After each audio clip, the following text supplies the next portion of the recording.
देखते हैं क्वेश्चन क्या लिखा है।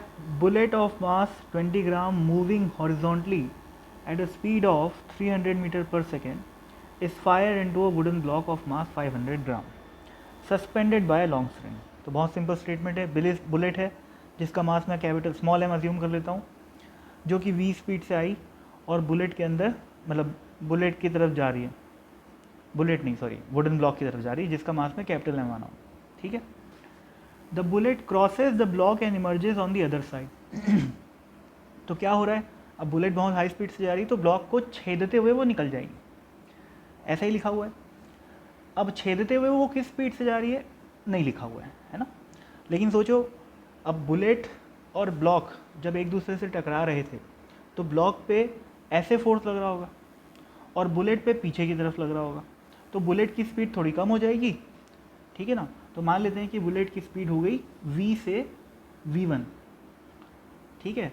तो ऑब्वियसली v1 जो होगा वो लेस देन v होगा, पहली बात। दूसरी बात कि भाई ब्लॉक को तो ऐसे फोर्स लग रहा था, तो ब्लॉक क्या करेगा, थोड़ी सी आगे की तरफ स्पीड पकड़ लेगा।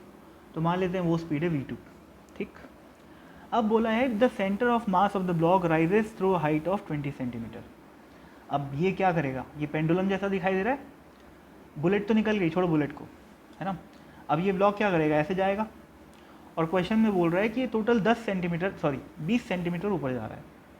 तो अपने को बेसिकली यहाँ से लेकर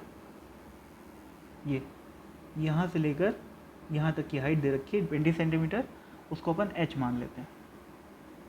पॉइंट मास मानना है ना ब्लॉक को।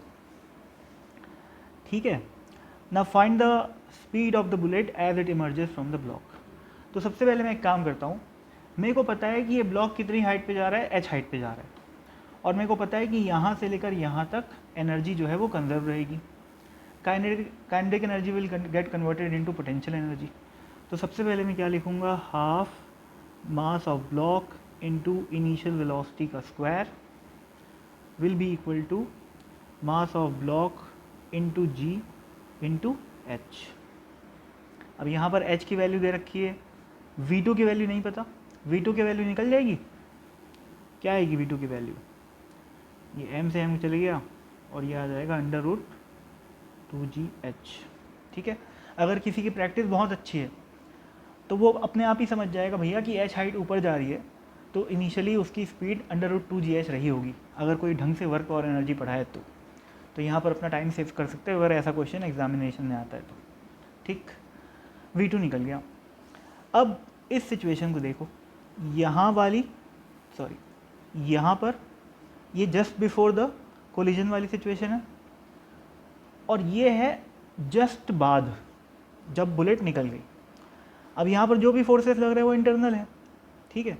तो मोमेंटम जो है वो कंजर्व रहेगा। रस्सी का फोर्स तो भैया वाई एक्सिस में, उसको छोड़ो। मोमेंटम कंजर्व रहेगा एक्स एक्सिस में। तो क्या लिखूँगा मैं, स्मॉल m इंटू वी यहाँ के लिए इज इक्वल टू,